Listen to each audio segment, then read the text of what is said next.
C'est un sujet extrêmement important, bien évidemment, parce qu'on le sait bien que le chômage à La Réunion frappe en particulier les jeunes. Ces jeunes qui ont moins de 30 ans, qui ont du mal à trouver du travail, parce qu'il y a des sujets parfois à caractère social, tels que des problèmes de mobilité, des problèmes de formation.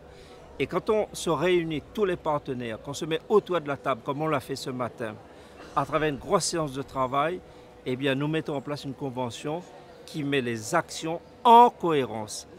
De la cohérence, de la coordination. C'est cela qui est essentiel.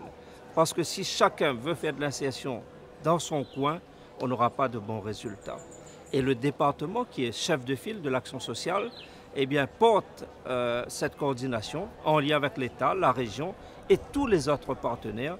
Et on a donc signé cette convention. Ce sont des sommes importantes qui sont engagées. Mais au-delà des budgets, je dirais que c'est le travail fourni qui est important. Le travail fourni par tous les partenaires, nos agents du département et tous les partenaires à qui j'adresse mes remerciements pour le travail que vous faites au quotidien. Et ce que nous voulons, c'est que là où il est, la personne en grande difficulté d'insertion, là où elle est, doit trouver un accompagnement.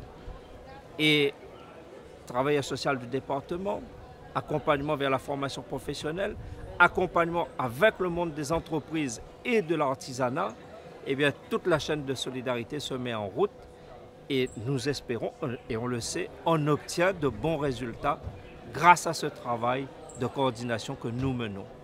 Il faut aller vers la personne en difficulté. Beaucoup de nos concitoyens en souffrance n'osent plus ouvrir la porte d'une administration. Donc il faut redonner confiance.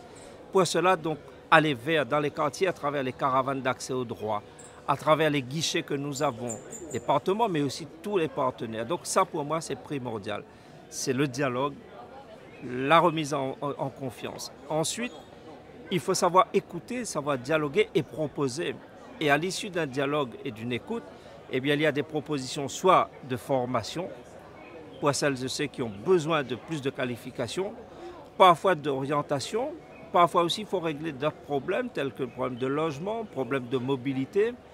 Et une fois que vous avez créé les conditions de l'insertion à travers tout cela, eh bien, l'entreprise prend le relais. Et là, on fait de l'immersion dans l'entreprise. Et on se dit que l'employeur propose à la personne qui aura été accompagnée, eh bien, cette insertion, soit par un contrat de travail, soit aussi par un contrat de stage. Donc, ça peut aussi donc des contrats en alternance. Mais au bout, et on le sait, quand il y a cet accompagnement qui se fait et qui se fait bien, au bout, il y a de bons résultats.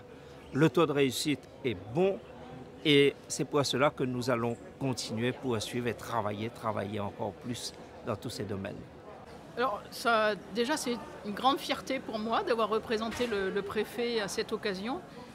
D'abord parce que ça engage l'intégralité des missions de la dette, économie, emploi, travail, solidarité. Je pense que nous sommes tous engagés et nous avons tous des responsabilités et des devoirs à l'égard des personnes qui sont les plus éloignées de l'emploi, dont en l'occurrence les bénéficiaires du RSA. Ce matin, l'hémicycle du conseil départemental était plein, ce qui signifie bien que de nombreux acteurs sont associés au département, à l'État, à la région en l'occurrence, qui est venue apporter sa contribution sur le champ de la formation professionnelle. Donc c'est un moment très important et ça engage l'État sur ses crédits du plan pauvreté, de lutte contre la pauvreté, sur les crédits qu'il gère au titre du Fonds social européen, sur des crédits de droit commun qui accompagnent le conseil départemental. Donc tout converge pour apporter les solutions. Alors, on ne réussit pas toujours du premier coup, ce n'est pas forcément rapide, mais on met tout en œuvre pour apporter des solutions à ceux qui en ont le plus besoin. Plus on est proche des personnes, c'est le fameux aller vers qu'on utilise maintenant, plus on est capable d'entendre leurs besoins et de répondre avec plus de précision et plus de rapidité à leurs problématiques de logement, de mobilité, de santé, de garde d'enfants. Il y a beaucoup de choses qui sont évoquées. L'action du département est remarquable pour cela, puisqu'il y a des sites, enfin les personnes sont... Il n'y a pas que le siège du conseil départemental à La Réunion où on peut rencontrer les équipes territoriales.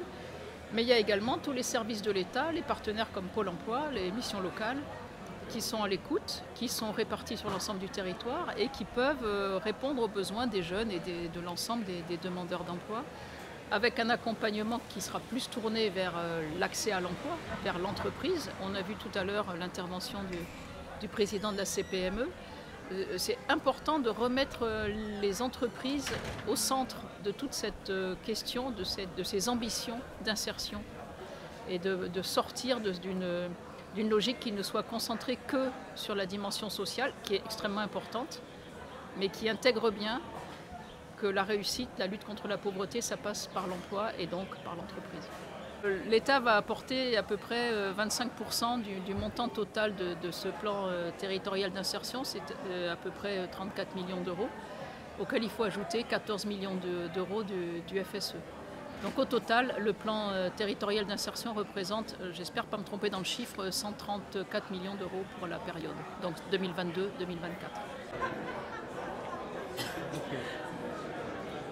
Attention, on y va tout le monde.